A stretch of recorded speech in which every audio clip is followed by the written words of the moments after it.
सास बहू का लिव इन रिलेशन। नेहा खुले विचारों वाली लड़की थी। अरे नेहा, क्या दिन में सोती है? ससुराल में ऐसा नहीं चलेगा, वहां तो काम करना पड़ेगा। काम जितना काम होगा कर लूंगी माँ, पर अगर कोई ये कहे कि सारा आराम छोड़कर सिर्फ काम ही करना है तो ना भी ना, मुझे नहीं करनी शादी। अरे कैसी बात कर रही हो? अच्छा चलो जाकर नहा लो, मैं नाश्ता लगा देती हूँ, फिर तुम्हें कॉलेज भी तो जाना है। नेहा कॉलेज के लिए निकल जाती है। वो सोचने लगती है कि ससुराल में वो कैसे मैनेज करेगी। क्या हुआ नेहा, परेशान लग रही हो? अरे यार, तू तो मुझे जानती है ना, मुझे अपनी लाइफ बिल्कुल परफेक्ट चाहिए, लेकिन लग नहीं रहा लोग मानेंगे। यार, कहीं मेरी शादी ऐसे घर ना हो जाए जहां मेरी जिंदगी ही नरक हो जाए। अरे मैंने ना कल एक इंग्लिश फिल्म देखी थी, उसमें भी कुछ ऐसी ही समस्या थी हीरोइन की। अच्छा, तो फिर क्या किया उसने? उसने तो अपने होने वाले पति से साफ साफ कह दिया कि वो पहले उसके घर कुछ दिन तक बिना शादी के रह कर देखेगी, और अगर ठीक लगा तो ठीक, वरना तेरे मेरे रास्ते अलग। अरे हाँ यार, ये तो बिल्कुल सही आइडिया दे रही है तू मुझे। चल मैं तो चली, थैंक्स यार, तूने मेरी प्रॉब्लम सॉल्व कर दी। ये बोलकर नेहा खुशी खुशी वहां से निकल जाती है, लेकिन पीछे से उसकी सहेली कहती है, अरे नेहा, नहीं नहीं, कुछ नहीं सुनना मुझे। ये बोलकर वो वहां से चली जाती है। हे भगवान, पूरी बात सुने बिना ही चली गई। अरे वो तो विदेशी फिल्म थी, वहां सब चलता है, लेकिन ये तो भारत है, सभ्यता और संस्कारों वाला देश, जहां शादी से पहले लड़की को ससुराल में नहीं रखा जाता। खैर, नेहा मस्त होकर घर आती है। नेहा, कल तुझे लड़के वाले देखने आने वाले हैं, और हाँ, इस बार कोई बहाना नहीं चलेगा। हाँ हाँ, आने दो आने दो, मैं तैयार हूं शादी के लिए। अगले दिन लड़के वाले आते हैं, जहां लड़का कहता है, मुझे अकेले में लड़की से कुछ पूछना है। हाँ हाँ, क्यों नहीं बेटा, जाओ नेहा, घर तो दिखा दो इन्हें। नेहा भी खुश हो जाती है कि उसे मौका मिल गया है लड़के से अपनी शर्त रखने का। देखो, मुझे ना शादी से बहुत डर लगता है, पता नहीं कैसी लड़की आए, तालमेल बना पाए कि नहीं मेरे परिवार से। मैंने कई घरों में रोज का क्लेश होते देखा है। तुमने तो मेरे दिल की बात कर दी। मैं भी यही सोच रही थी कि भाई सास तो अच्छी होनी चाहिए, पति सपोर्ट करे ना करे, रहना तो पूरे दिन सास के साथ है। लेकिन मेरे पास ना इसके लिए एक बहुत अच्छा आइडिया है। अच्छा, कैसा आइडिया? क्यों ना शादी के पहले मैं कुछ दिनों तक तुम्हारे घर आकर रह लूं, तुम लोग मुझे समझ लेना, मैं तुम लोगों को समझ लूंगी। ठीक लगा तो शादी, वरना टाटा बाय बाय। क्यों? लड़के को नेहा की बात में दम लगता है। वो घर के सभी लोगों के सामने नेहा की बात रखता है। अरे पागल हो गई है क्या? ये कैसी शर्त है?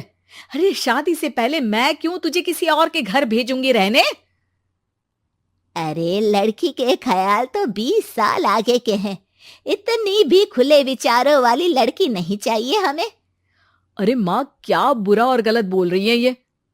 रहना तो हम दोनों का है ना। कल को कोई परेशानी आई तो तुम सब तो ये बोलकर निकल जाओगे कि जिंदगी तुम लोगों को ही निभानी है, तुम लोगों को जो करना है करो। तब क्या करूंगा बताओ? सबके समझाने पर वो लोग मान जाते हैं। वाह, मैं 2-3 दिनों में पैकिंग कर लूंगी, तो आकर मुझे ले जाना। और नेहा पहुंच जाती है विशाल के घर। आओ आओ, ये रहा तुम्हारा कमरा। इस घर में तुम एज अ गेस्ट रहो, लेकिन माँ तुम्हें बहू की तरह ही ट्रीट करेंगी, और तुम भी उन्हें सास की तरह ही रखना। बस फिर क्या था, शुरू हो जाता है लिव इन सास बहू का ड्रामा। अरे चाय तो बना दे बहू। जी सासू माँ, अभी लाई। नेहा चाय लेकर आती है कि बस चाय लेकर आई हो, इसके साथ पकोड़े भी ले आती। लेकिन आपने तो बताया ही नहीं कि आपको चाय के साथ पकोड़े भी चाहिए। हाँ हाँ, अब तो पता चल गया ना। रात को खाना खाने के बाद नेहा किचन में खटर पटर कर रही होती है। क्या हो रहा है वहां नेहा? माँ जी, मैं ना रात को अदरक वाली चाय पीकर सोती हूँ, ये मेरी आदत है। अच्छा, तो जरा मेरे लिए भी बना देना। दोनों सास बहू रात को चाय पीती हैं। अगले दिन, नेहा, मैं मंदिर जा रही हूँ, मेरी साड़ी निकाल कर बेड पर रख दे। नेहा सास के लिए साड़ी निकाल कर रख देती है।